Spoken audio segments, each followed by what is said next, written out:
Hello and welcome to Building Bigger and Better, Growth Strategies of Top Producing Financial Advisors. I'm Daniel Collison, co-founder and managing partner of Advice to Advisors, and I'm going to be the host for these next 4 sessions along with you.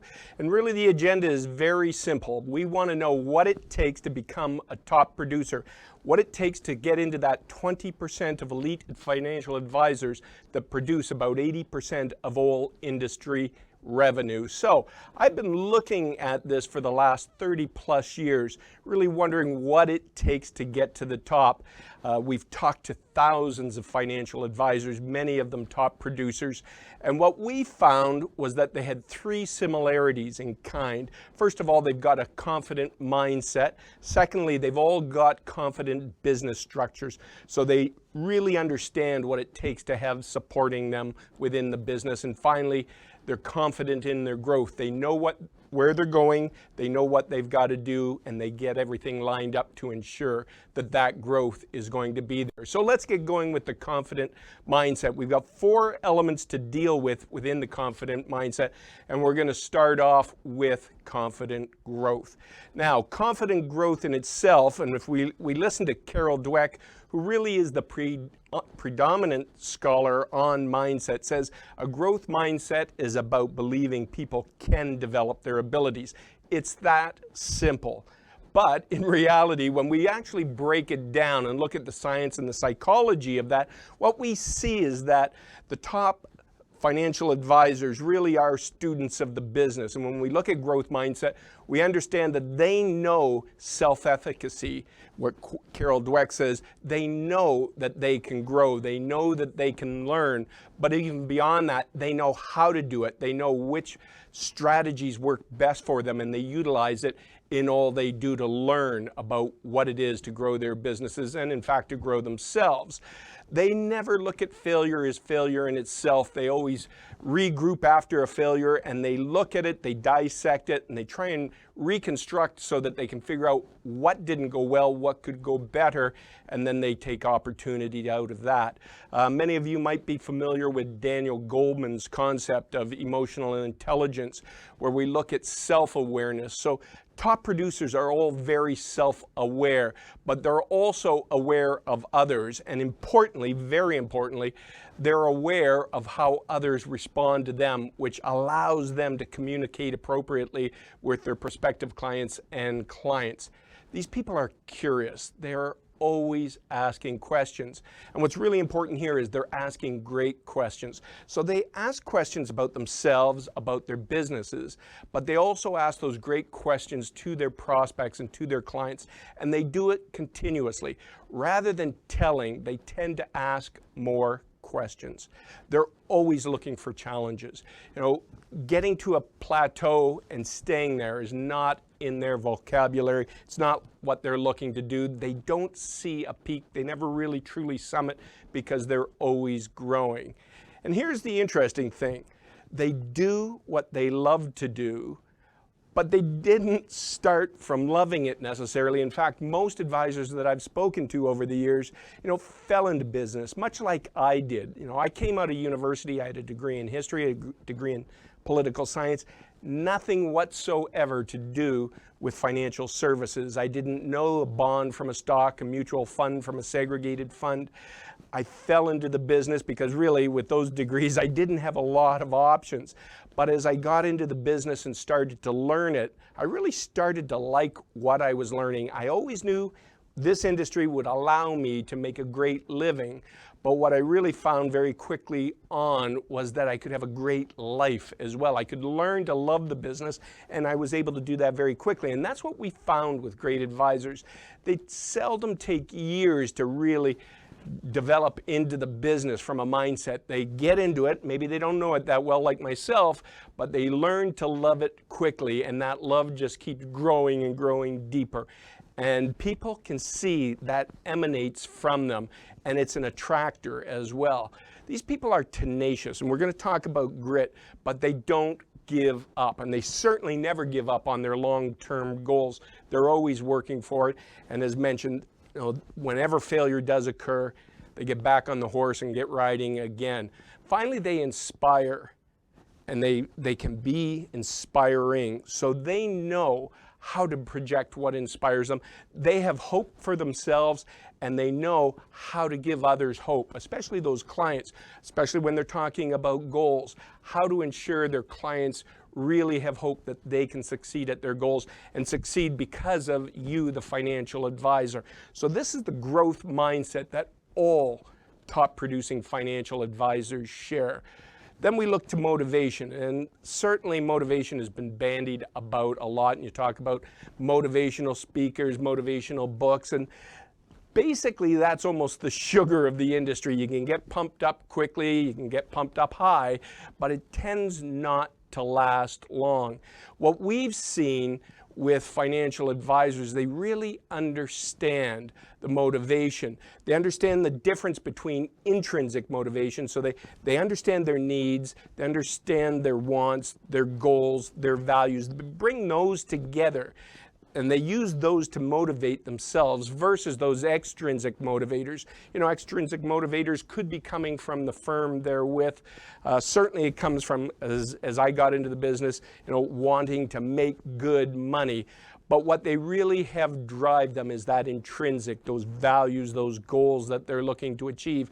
Certainly the extrinsic goals, whether it is earnings, whether it is the accolades of being top producers, they use that, and that does help pump them up, but they tend to use those extrinsic motivators more as benchmarks, more as they see themselves climbing within the industry, within their own firms, but most importantly, within themselves. They constantly see themselves moving upwards, and they're going to use those extrinsic motivators to help mark those. When we look at the science of motivation, you know, we can look to Edwin Locke, who is really the grandfather of the research on motivation. And as Locke points out, and this is counter to Maslow's hierarchy of needs, he says there's really only three basic needs, and they're inherent. We all have them. We've got physical needs, psychological needs, and philosophical needs. And to achieve those needs, and there's no hierarchy according to Locke. In fact, they come and go. Some we can ignore, some we can't. It depends how pressing they are and how we line them up. So the inherent needs are really what we're going to look to achieve at a basic level. We're going to use our values, whatever values we have, and these tend to be learned. They come from early infancy. They come from our parents, our families, our communities, our education. But we take those values and along with the needs, and these go back and forth throughout our lives, but we start setting the goals that are going to help us achieve whatever needs we're looking to attain based on the values we've got. So if one of our values is we're hard workers, we are certainly going to bring that value to the forefront, set those goals, and then achieve whatever needs it is we look at. Here's the important critical factor when we're looking at goals, and this is what top producers truly understand. They're looking to achieve their own goals, but they're also looking to help, obviously, their clients achieve others. And what the science says here is that if you're not emotionally involved in the goals you're looking to attain, the chances of succeeding are very limited. In fact, they call emotions the fuel that really propels us towards our goals, and in fact propels us towards the actions that we need to take to achieve those goals. So the top producers understand very well that they have to be emotionally involved, and that's where they're pulling from their values to ensure that they do get to the needs that they're looking to achieve, the goals they've looked to set and will set, and then that emotion, that fuel will fire them towards action. Moving forward, then we look at, you know, goals and goal setting, and so critical, supported by those needs, those values, those goals in themselves. And many of you are familiar with Stephen Covey's 7 Habits of Highly Effective People. His second habit states, begin with the end in mind. And here Covey is actually speaking of goals themselves. And as he notes in the book, the first thing that top achievers do is they visualize their goals. They see what it is they're looking to achieve, they see it in their mind, and then secondly, then they go into action. And what the research has shown in this, in fact, is that when we're vivid enough in visualizing those goals and then visualizing the actions that we have to take to achieve those goals, that our bodies will very often react as though we were actually physically taking those actions themselves. And I'm sure many of you have watched a lot of great sports, especially Olympics and such, where we get to see a lot of the insights of what it is the great Olympians actually do prior to, during, and after their events. And very often during the Olympics, cameras will pan onto one of these young star athletes and you'll see them sitting by themselves, very often earbuds in, listening to music, but very focused, internally focused. And what we know they're doing is they are visualizing goals, whatever the event they're in. They're going through every single movement that they're going to have to use to propel them to success, to propel them to achieving their spectacular goals. And the reality is, top financial advisors do exactly the same thing. They walk through, they visualize every meeting they're going to have, every discussion they're going to have, every strategy that they're going to discuss with prospects or clients. They visualize it, how it's going to play out.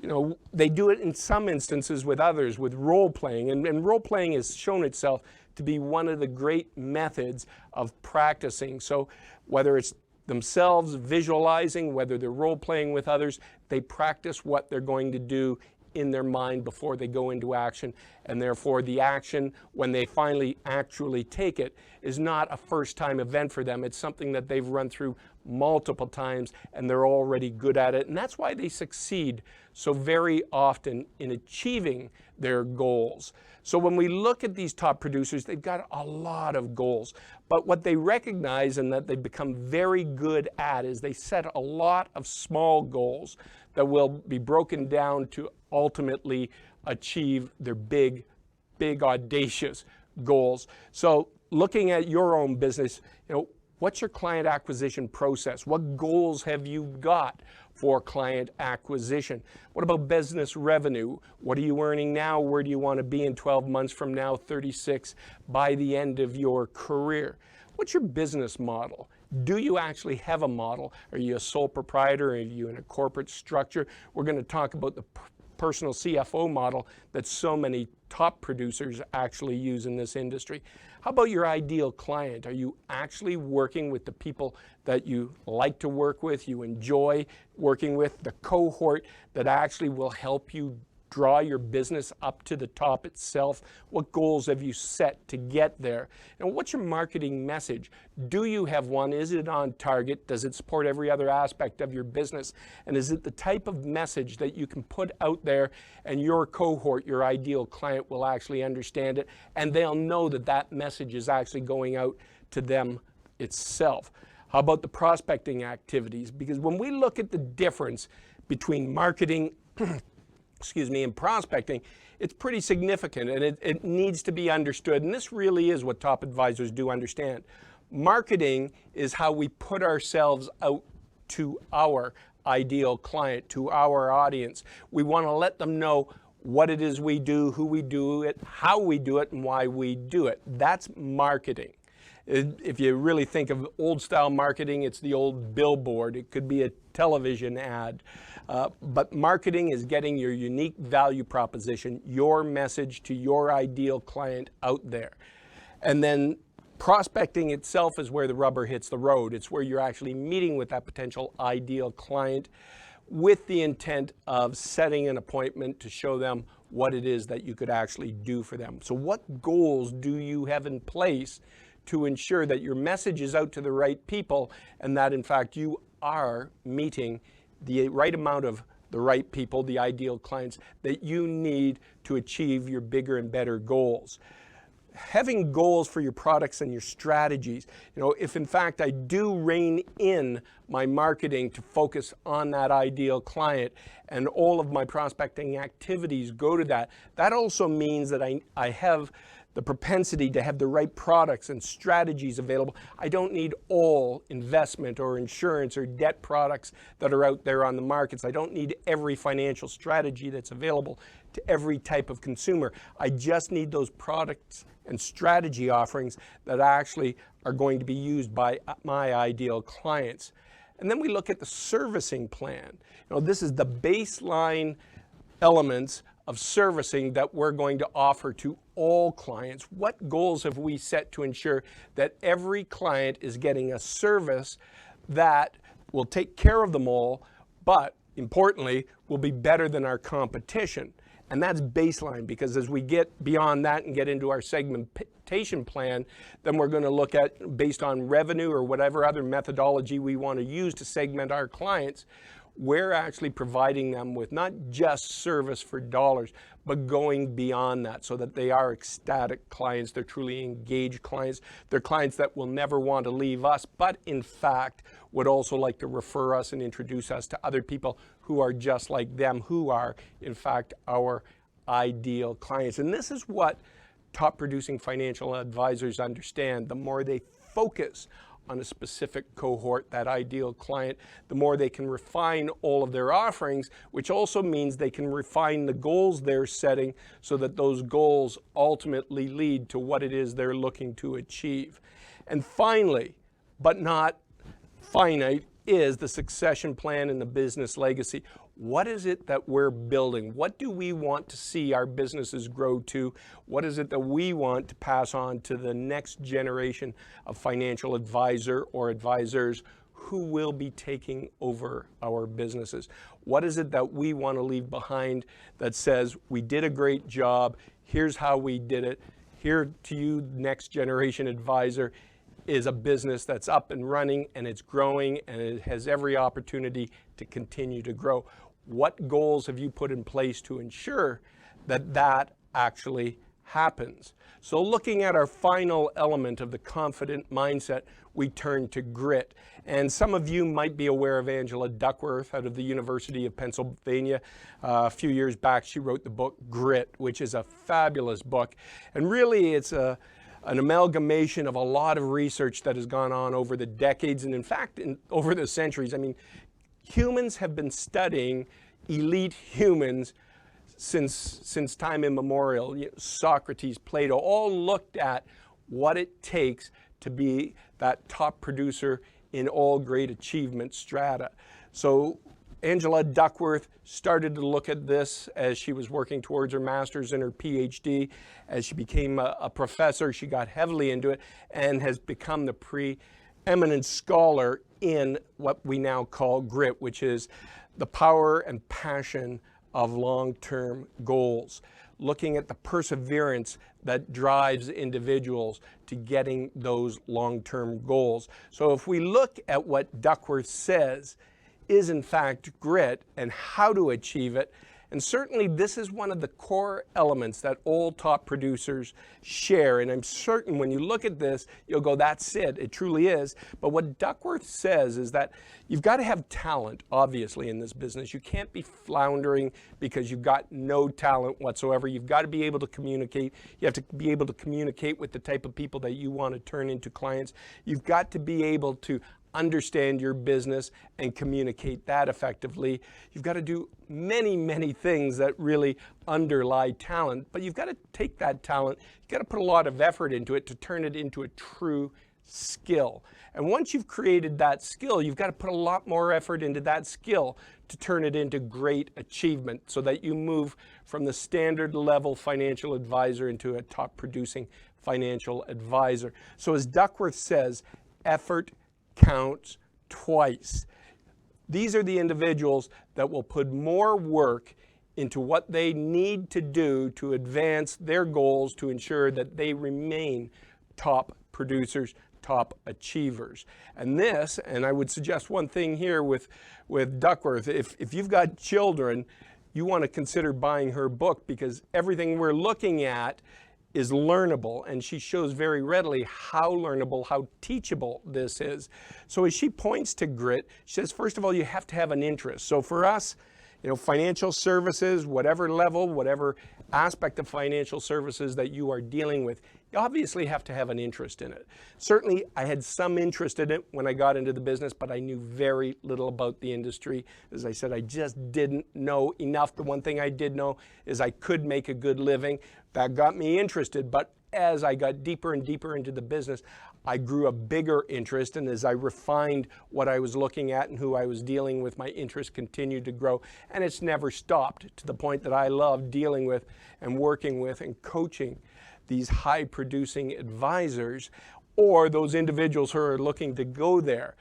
Interest never stops so long as you never allow it to stop. Then Duckworth points to purpose. And this is an interesting area because what she found with no matter what type of high achiever, whether it's in sports, music, entertainment, business, all these individuals have a purpose for what they do. And that purpose, as Duckworth points out, means you're going beyond yourself. Your belief is that you are helping others.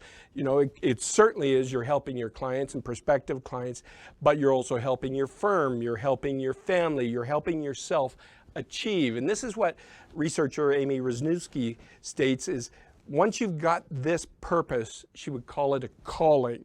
And she breaks down work into three categories. There are a lot of people who work just for an income. In other words, they work to live. And that's not necessarily a bad thing. It just means work is not their primary, their sole purpose. They want the paycheck, they're going to do the work they need to do, but then they've got other interests way beyond their workplace. So first of all, there are those that just work for the living. Then there are those who are looking more for a career. These are people who usually fall into the professions, and it doesn't have to be just a profession, but they get to a level, whatever type of work they're doing, they think they're at a level that they have a greater knowledge than most, and they want to continue to climb the steps within that profession. And these individuals do very well. But to get to that highest level, what Wrzesniewski says is a calling. This is where the people see what they do way beyond themselves. They're doing a lot for others, but in fact, they also benefit from it. So what we do see with top producing advisors is they've hit that rung, that calling. And again, not to suggest that working at a job, working at a career is bad. And in fact, what Wrzesniewski's research shows is that for any profession, you've got about a third that are doing it as a job, a third doing it as a career, and a third that are doing it as a calling. So it's divided relatively equally, which also should give us all hope that there's a chance of moving from that job positioning or that career right into that calling, and recognizing that it is more than just us that we're doing all of this for. In third place is practice.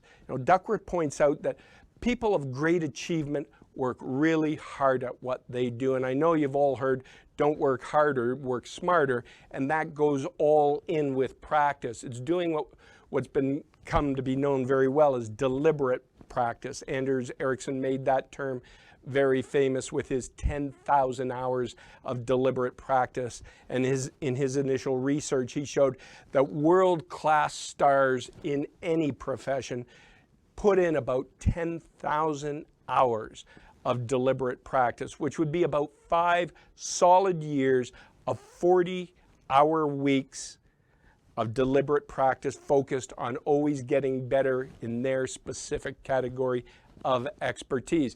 He came out subsequently a few years ago with a book called Peak, where he says, you know what, people are getting it wrong. There's going to be a very limited amount of individuals who ever get to that absolute world domination level. But to be great at something, you really need about 5,000 hours of deliberate practice. So we can half what most of us were thinking, okay, 10,000, that's a lot of time. But the beauty of our industry, the financial services industry, is that we actually get to practice on the job. Everything we do is part of that deliberate practice. Everything we read about, all the role plays we do, all the talking to prospective clients and clients alike, everything we do adds up to deliberate practice, as long as we recognize that it needs to be deliberate, it needs to be aiming towards what we're looking to achieve ultimately. And finally, back to hope. understanding that we have the capability to get to those top strata of the top producing financial advisors. Again, just like we give hope to our clients, we also have to have that hope that we can continue to grow and that we can continue to grow our businesses to the level that we want to achieve. Importantly, and I'm sure pretty much everyone listening to this has seen, those top producers tend to be passionate about what they do. And that passion resonates. Passion draws people in. People love to be around passionate people. And we have to understand, and much as Jeff Colvin wrote in his book a few years back, Talent is Overrated, passion doesn't accompany us into this world, but rather, like high-level skills themselves, it develops. So when you look at a passionate individual, they weren't born with that passion. In fact, the thought of somebody being born with a specific DNA that suggests they're going to be a top producing financial advisor is a little odd. It might throw you off a bit because it's not reality. People actually build their passions, and it starts with an interest, and it starts with focusing in on that interest, digging deep, learning that interest, and in fact becoming an expert within that interest. And that's where passion is derived, and everybody can grow a passion. You have to just focus on that interest and get better and better through deliberate practice, and that will help you achieve that passion that attracts individuals. And obviously, for our business, we're looking to attract the right type of clients, our ideal clients, and you can see it constantly when you talk to these top producing financial advisors. They've got a passion that tends to draw. So many of them work through a referral basis as a way of growing their business as one of their top. It's not their only methodology of prospecting out there, but they are certainly referable because they are so passionate, and they're passionate because they become experts in that small area of the business that they deal in. So, what does it take to become a top producer? Well, again, the three confidences are the pieces of the puzzle that we've learned over these last 30 years of researching, talking to top producing financial advisors, talking to the non-top producing advisors, seeing what works, what doesn't work, and then backing it by psychology and the science, the research that says this is why it actually does work. So we've looked at the confident mindset, and all top producers have a very confident mindset. Whether they would term it as that or not doesn't really matter, but all the elements settle up for that. We're going to, in our next session, look at the confident business structure that allows them to build these businesses to the level they want to. And in our last two sessions, we're going to talk about their confident growth, what they put in place to ensure that they're in a continuous growth mode. So that wraps it up for our first session. By all means, if you have any questions, feel free to reach out to us, email us, connect with us through our website, through LinkedIn, through Facebook. But happy to have you with us. Looking forward to the next session. And until then, stay well, keep growing those big, beautiful businesses, and we'll see you at the next session. Take care.